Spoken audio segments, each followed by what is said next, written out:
Hi, everybody, and welcome to the show with no name. I'm Theonie Roussianos, and you're joining me solo today.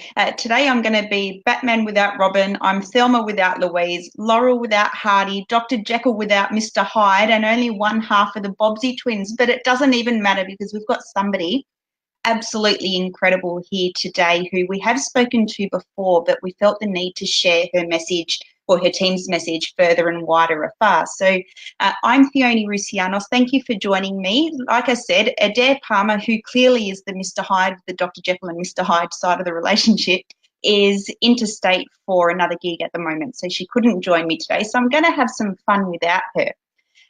Now, the purpose of the show with no name, it was a concept that Adaire and I came up with through projects that we've had. So we both work on different community fundraisers and try and, do what we can for the community as well. And so we thought that we'd like to take that further. And we've created this show to help people in the local community to raise their profile and encourage awareness and support for what matters to them. So whether it's support for a cause, whether it's awareness, whether it's funds that need to be raised, or all of the above.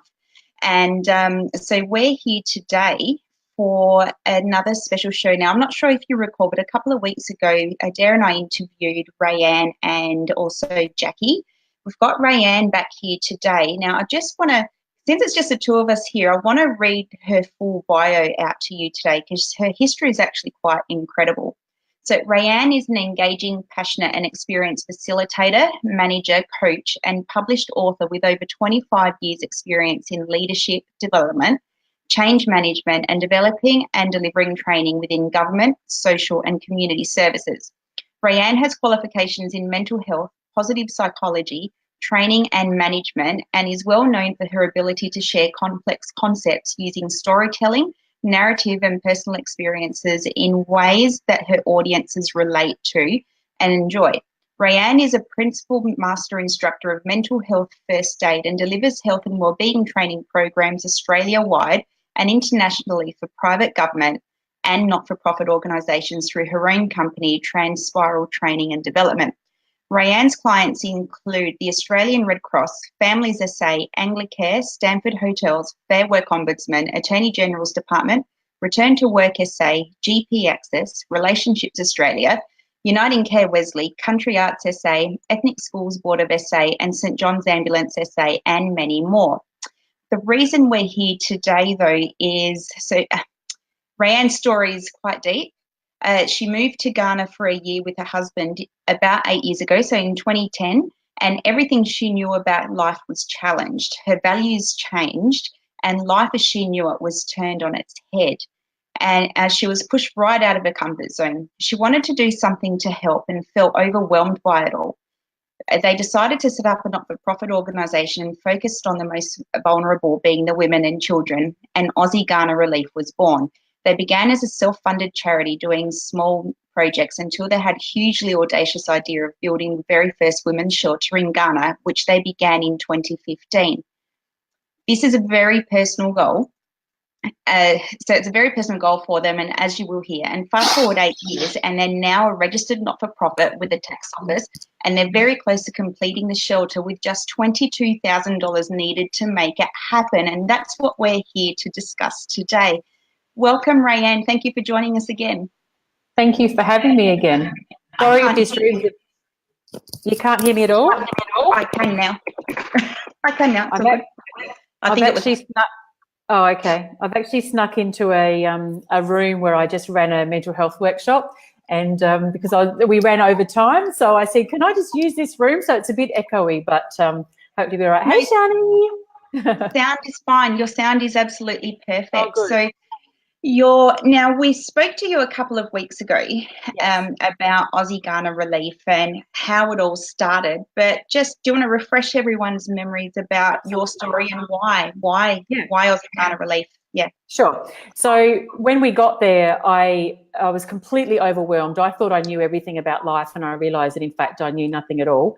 And I felt like I really wanted to help somebody, and there are so many people that need your help that I didn't know where to start. So I decided to focus we decided to focus on the most vulnerable, which are the women and children.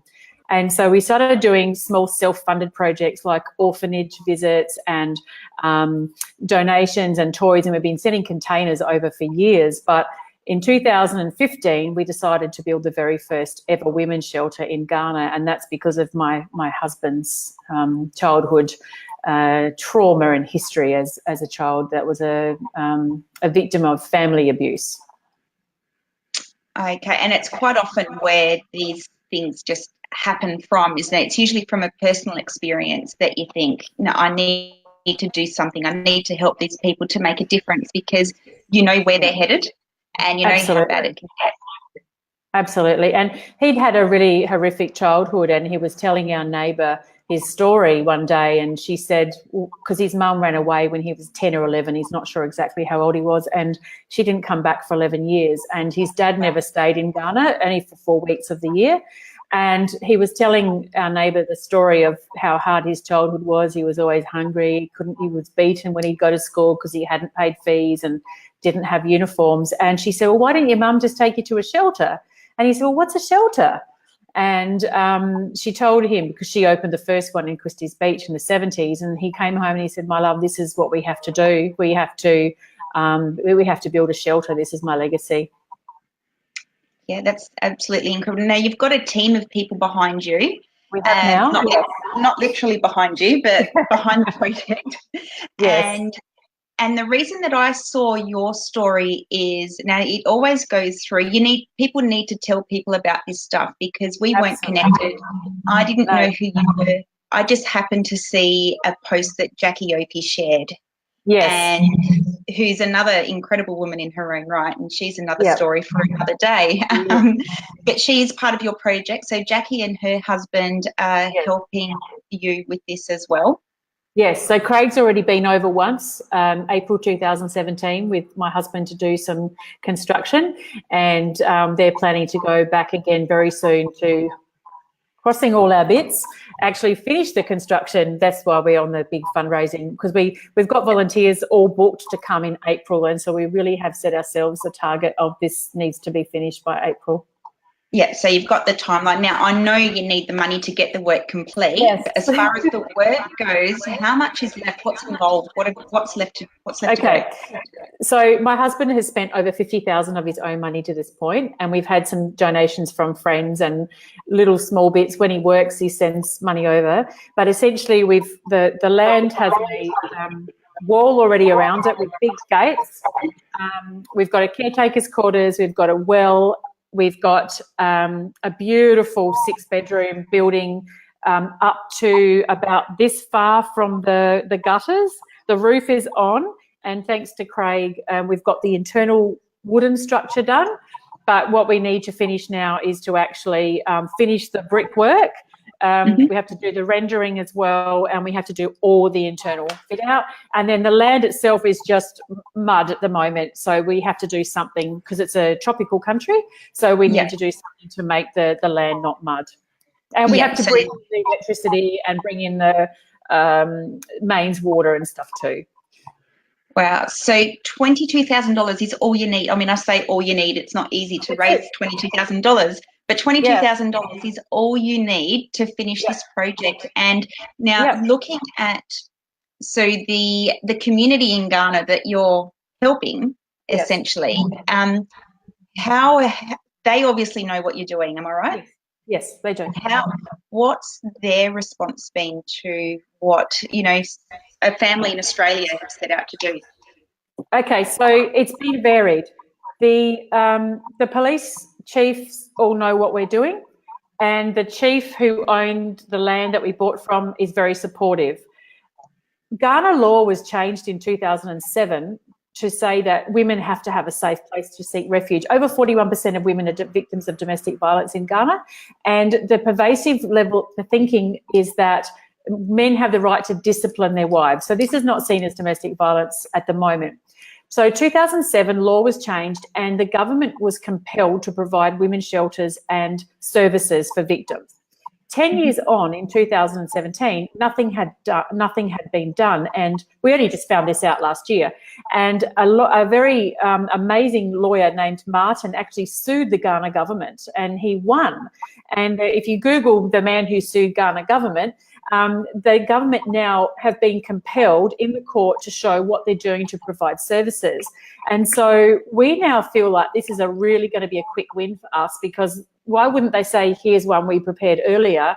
But in Ghana, seeing is believing, so we can tell them all we like, but until they see it open and with things inside and a building and a place that women can come, it still doesn't exist in their mind. So the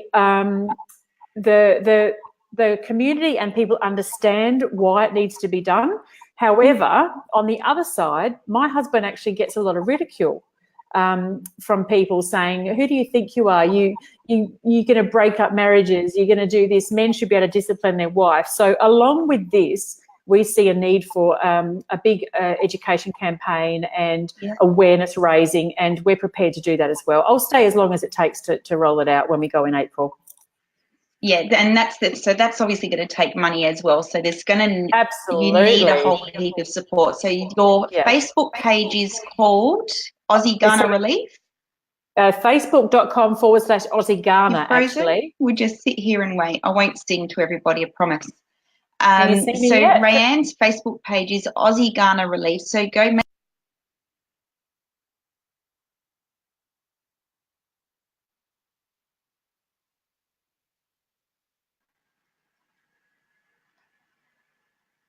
Don't you love technology when it works? Now, I'm not sure if anyone can hear me because Rayanne looks like she's frozen to me. So Rayanne's page is Aussie Ghana Relief. So go give it a like, give the page a like. We've got a link to it above. Now, there's also, like we said earlier, they need to raise $22,000 to finish this project. And now I'm hoping that it's not my internet connection that has frozen, because if it is, you won't be able to hear Rayanne. So they need to raise $22,000 to finish this project we're both on. Am I talking over Rayanne? Because to me, she's completely frozen. I might just drop Rayanne out and bring her back in. Don't you love technology? I love technology.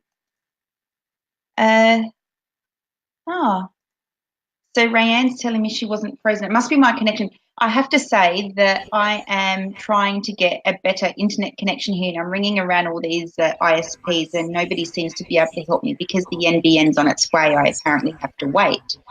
Oh. So are you there? Rayanne's completely frozen to me. So I'm gonna pause for a minute, and hopefully Rayanne can see and hear me, and she can speak about the raffle and let us know, how people can help. So we do have the link above for the raffle. And Rayanne, just let us know, talk to us about the raffle and how it's going. Okay. Can someone, Shani, are you still on? Can you tell me if you can see me? It's okay on my end, you're both working. Okay, cool. So the raffle, basically we had this great idea that we would do a raffle, and we would be completely inundated with a request for people to buy things. Hang on, tell me when you message me when you finish talking. All right. I'm just got to tell Theonie that I'm here. So basically we had this idea that we would start a raffle and everybody would go, hey, let me buy a ticket. How quickly can I get you a ticket? And so we thought we'd sell 1,000 tickets at $25 each, and the prize money comes out of the tickets. We've learnt the hard way that ticket sales aren't that quick, and at the moment, while we've had a little bit of response, we are actually still $1,300 off even our prize money. So we really just need to sell these tickets. Or if you feel like you want to sponsor us, like we've actually just had a new website built by a wonderful lady in America, and we've got a sponsor page. So if you want to be a sponsor, we can list you either your business or your your personal name on there as a sponsor as well, or just buy heaps of tickets, because at the moment 167 tickets are sold. First prize is $4,000. Second prize is $750, third is $250, and statistically you've got a really high chance of winning. So buy a ticket, and buy a ticket for your friends, and even if you share it on your networks, we just want to get it out of our own existing networks and get it out there. So yeah, I'm just going to tell Theonie that she said, tell me when you stop talking. So I'll hand over to you when ready. This is interesting. It's a little bit like the... So this is all completely fun. Okay, so Rayanne, luckily we can chat in the back end, so we know when everything's going. Now, I have no idea what Rayanne just said, because I literally cannot hear her, and she's all frozen to me, but I'm told that you're all good, so everyone else can see and hear both of us, so hopefully we don't talk over the top of each other. Now, so Aussie Ghana Relief, $22,000 to be raised. I know I bought a raffle ticket a couple of weeks ago when we interviewed Rayanne, and we want to encourage you to do the same. If you're not in a position to buy a ticket, please share the broadcast, share the ticketing link, because you don't know who this is touching. Quite often it's people who have perhaps been in a situation of domestic violence themselves, or know somebody who has been in a position of domestic violence, or who has visited a community and they can see how much it's needed. And yes, you can also do a syndicate. So $25 isn't something that you can give up straight away. You can either donate cash. You don't have to be part of a raffle to donate. You can donate some cash. Sponsorship's always welcome. And also you can do a syndicate. So 5 people, $5 a ticket, that's $25. You can get a ticket each. And then when you win the $4,000, keeping in mind there's one winner at $4,000, not 15. When you win that $4,000, if you're the winner, then you just have to split that 5 ways and you'll have to do the math. So, yeah, it's all projects like these don't happen easily. And it's not as easy as just saying, I'm going to create this event, I'm going to create this raffle, or I'm going to, create whatever it is at the event you're doing. And in this instance, it is a raffle. It's not as simple as just creating the raffle and expecting tickets to be sold. We do need everyone to help. It takes a village. It does take a village to make anything happen, as Rayanne and her family know. And, not just with building, not just with the bricks and mortar, not just with, getting the foundations of the shelter happening. It takes a village to even get these projects out there. So even if you're not in a position to donate, please share the broadcast, share the raffle link, send it to people that you know. It really does take a village to get these things happening. And, yeah, so if 5 of you buy a ticket, there's $800 for the winner, $800 each. So it's still, and the odds of winning are not that great at all. I mean, sorry, they're not too, they're great. They're not minimal. Yes. Sorry, I'm trying to read comments and see what else is going on. Now, Rayanne, is there anything else? Now, I'm sure that there's more to the project that you want to share with us. Now, how you may have already told people this, because I can't hear you, I'll make you repeat it. So how many tickets are left to be sold? How far off are you from reaching the goal? Okay, so as at this morning, because I'm obsessively checking it like a lottery ticket, there's 167 tickets sold. We really had hoped to sell 1,000, and if we sold 1,000, the shelter's open, done, we are finished. Now, I'm hoping I'm not talking over you. So the joys of technology, this is actually really quite awkward. I feel like I'm talking to myself in a frozen picture, because all I can see is Rayanne sitting here still with a great big smile on her face. And now, so get your tickets, share the link, and any other stories. So Rayanne, do you have anything else you want to share about the Ghana community? So the fight, I didn't actually realise. So yeah, it's in their eyes. I understand what you were saying before about how you've also got to educate the communities, because in their eyes, it's okay to discipline their wives. That is a big culture shock for them. And not to say that the wives think it's okay, but I guess some of them, even some of the women, don't know any better, do they? And they think that, oh, this is okay. And then you go through the whole, just just as any person who's been through domestic violence, from people that I've spoken to, when you do go through those situations, you get to a point where you think, well, I deserve this. This is how I feel. I did this, so, you know, he was right to do that to me, and vice versa. I know men can be victims of domestic violence as well, but we're talking women's shelters here. So what kind of work do you think you've got ahead of you to educate the communities? I know that you're prepared to stay there for as long as it takes. Yeah. What do you think is going to be involved?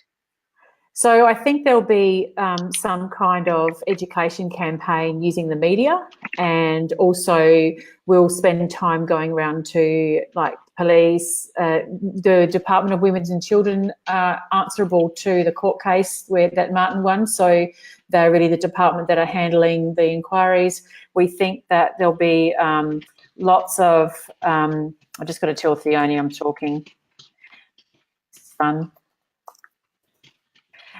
We think there'll be lots of communication needed to educate women that they have the right to be safe and that there are services out there for them. Now, one of the big goals that we have for the shelter as well is, when it's operating, is to develop some social enterprises. We've got a very small social enterprise over there at the moment with some of our girls making some products that we sell here, and we see that really ramping up once we're open, because obviously staying in a women's shelter is not a sustainable long-term lifestyle. And so what we want to do is have the girls having some new skills, because a lot of the time they don't learn how to manage money or look after themselves well.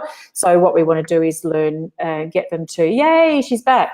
What we want to do is teach them some skills that they can create a sustainable source of income for themselves and the kids.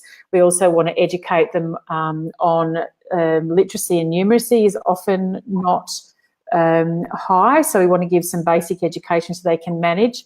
And also we see counselling as a very important part of that. And there may even be some legal things we need to deal with as well, because although the law says that a woman is entitled to 50% of everything when she leaves a marriage, women don't leave marriages there, because the cultural view is that if you leave a marriage, you leave with only the clothes on your back. And so we've got to look at how do we empower these women to have the rights to protect themselves and protect their future, because this is why they don't leave. If they go back to their family because they're beaten, the family will say, well, two things. Do you have somewhere to sleep? And have you got food? And they say, yes. Well, what are you complaining about? Go back. And so we want to change the thinking around quality of life and their rights as human beings to be safe and not be at threat. Yeah, I can hear you. Yeah, I know. I saw your message came back. Oh no! Thank you for taking the reins and going. I actually couldn't hear a word you were saying, and I was like, I'm going to be talking over her. She's got an important message to share, and I can't just jump in and talk over her. That's what I do to Adaire. I think we did well. We managed. Awesome. Thank you for playing along. Thanks for understanding and just going with it, rolling with it. But that is huge, because education is something that we do take for granted here. Yeah. Our government in Australia does a lot to support, and I mean, some people may view it as not being enough still, but our government does do a lot to support people in low socioeconomic areas and that type of thing. And kids can still get educated. There might be some who fall through the cracks or whatever, but they don't have those systems over there. And feeling supported is a whole other thing. So it's just, I'm just in absolute awe of everything that your team are trying to do over there, and that you will do. You will get it done. We will. Yeah. You will get it done. My husband's selling everything he owns to make this happen. It's absolutely incredible. I mean, that puts a whole new meaning to the word selfless. Absolutely. Yeah. Yeah. Yeah. I'm just sending a link to you. Somebody made a beautiful video for us. I'm just going to send you the link. It's actually at the bottom of our website, and it really portrays the message that we want to send. So at the beginning of the video, there's a lot of story. Like, there's a lot of kind of dark and not violent, like horrible images, but a picture of despair. And then you'll see that the video shifts at the halfway through point and it changes to colour and the word is hope. And then our vision for what the future is, and you'll see women in classrooms, women working, women earning and living safe and happy. And that's our vision. We just want our sisters to be safe and have a future, just like we do in Australia and every other country. We've got rights, and these girls do too, but there's no one providing those rights and places for them to go to get those rights. That's it, and to give them the ability to be independent and not rely on, because, you know, not to have to stay somewhere because it's all you know, and, you know, like you said before, you know, you've got clothes on your back and food in your cupboard at home, so why would you leave? That's not, yeah. And the thing to remember, in Australia, I worked for Centrelink for 15 years. We are so blessed. People complain about our systems, but we have safety nets in place. They literally have nothing. There is nowhere to go if you don't have family support. The same happens for the elderly. Hey, Annette, the same happens to the elderly. There is no social support from the government, nothing. So these women rely on either their husbands who are abusing them or their family, and the family will not take them back. Yeah, it's just hard to believe. It's just the culture. I guess the culture, and they don't know any different. That's right. And here, it is hard to comprehend that that's how they live and that's just how it is, and it really is an accepted way of life for them, and it doesn't need to be. Absolutely not. So many women die at the hands of their husbands, even here too, of course, which is horrific. But at least we know that we've got places we can go when we're reaching out. The best support a woman can get in Ghana, and it's absolutely heinous, if they want to be kept safe, they'll put the woman in a prison cell. You're kidding? No. And you can't stay there. It's like an 8-hour thing, and it's filthy. It's standing room only. There's no food. The family have to bring food. So they're not going to stay in the prison anyway because they can't get fed. It's horrible. Far out. So either stay there and starve on a cold concrete floor. Or go back. Or go back and continue suffering the world of abuse and things that they're trying to get away from to begin with. And my husband's sister, she actually left an abusive marriage, a very very against character of the typical women, but she's a very strong and courageous woman, and she left her husband, and every single person used to say, look at you, what do you think you're doing? Where are you going to sleep? How are you going to feed yourself? You can't even keep a man. What do you think you're going to, like, she was ridiculed for doing it. Ridiculed. And that's here. No, that was in Ghana. Oh, that was in Ghana. Yeah. My husband supported her then because he wanted her to be safe. Yeah. So we've set her up with her own business because we don't believe in just, giving money. So she's got her own business. We pay for her daughter's education. But the thing is, they're ridiculed. Look at you. You think you can't even keep a man. What rights do you have to leave? You're a married woman, So we've got to change the thinking around you've got a right to be safe. You've got a right to sleep at night knowing that you're safe and your children are safe. Yeah, you've got a right to basically have your basic human rights. Absolutely. Yeah, right. It's just hard to comprehend when we are here. And like you said before, we are lucky here. We do have a lot of support around here. And yeah, it's not to say that people here don't suffer. People here have lost lives at the hands of domestic violence. Definitely. I'm not saying it doesn't happen here at all. However, the support is here when people know how to reach out, because that's a whole other issue as well when it comes to mental health and whatever. So that's a whole other separate issue on its own.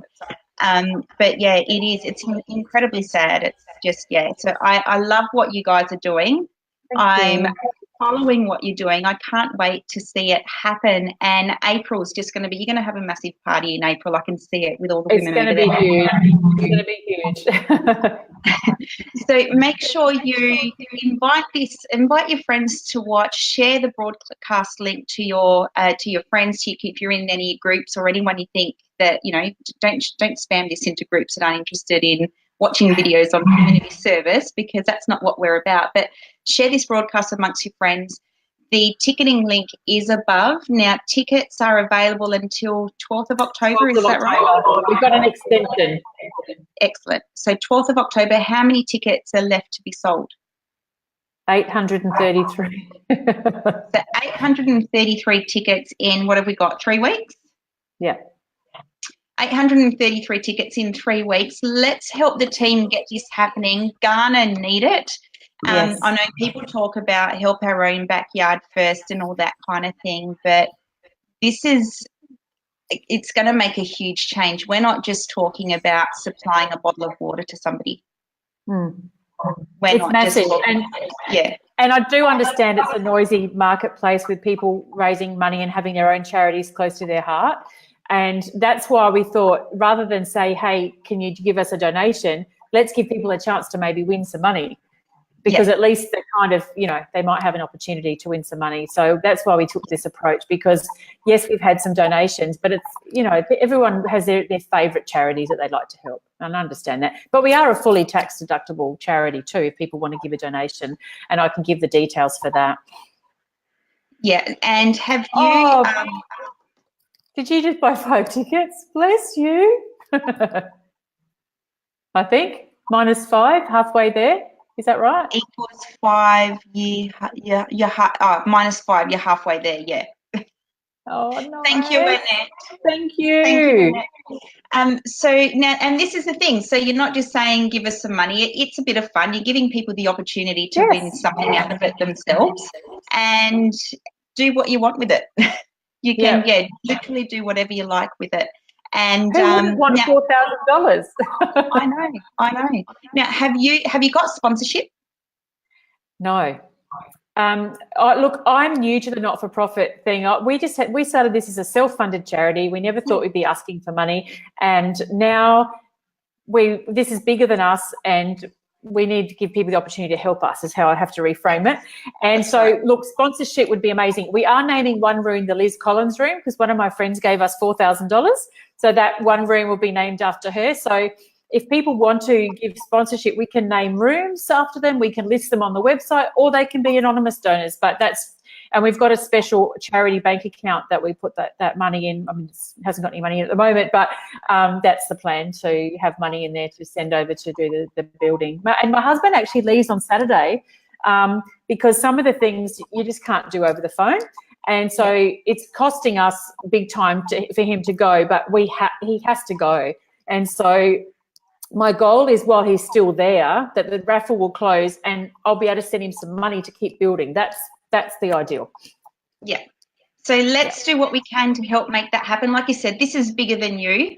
It's not, you're helping this community get what they need. This is not about you, as in you obviously get the warm and fuzzies knowing that you've had a big part in changing these women's lives and the children's lives. But it's a whole community. So get behind it. Get behind the project, everybody. Share away. Share the raffle link. Share the video. Hopefully there wasn't any awkward silence there earlier when I couldn't hear. Right. So thanks for playing with it. Thanks for playing along. She didn't buy tickets yet. Number meanings. Got it. Oh, okay. But she's not yet then, so she will buy tickets. She didn't say she's not buying tickets. She said not yet. So that's right. That's right. Now, we do need to go, so thank you for tuning in. Thank you for joining us. I asked you, you said yes, and usually Adaire and I are on at 9:30, but for today, because we really did want to get you on and help you sell the rest of the tickets, it was let's move it to 11 o'clock, because I like 11s anyway. Thank you so much for the opportunity, for letting us tell our story, and for everything that you guys do is amazing. So thank you so much. You're welcome. I'm just going to, don't hang up. I will speak to you again in a moment. Okay. So thank you for joining us and for playing along with our technical glitches before, which we managed to get sorted eventually. And if you've got a not-for-profit you're helping out, a community you're helping out, or just a cause that you need to get out there, just another way that if you need help to get your stuff out there, we'd love to hear from you. Louise of the Thelma and Louise will be here with me next week, I hope. I'm pretty sure she'll be online and out of training by then, so she'll be able to jump in from sunny Queensland and make me feel completely awful about being here in Adelaide where it's still freezing bloody cold. But for now, have a good week, and we'll see you next Thursday back at 9:30. Bye for now.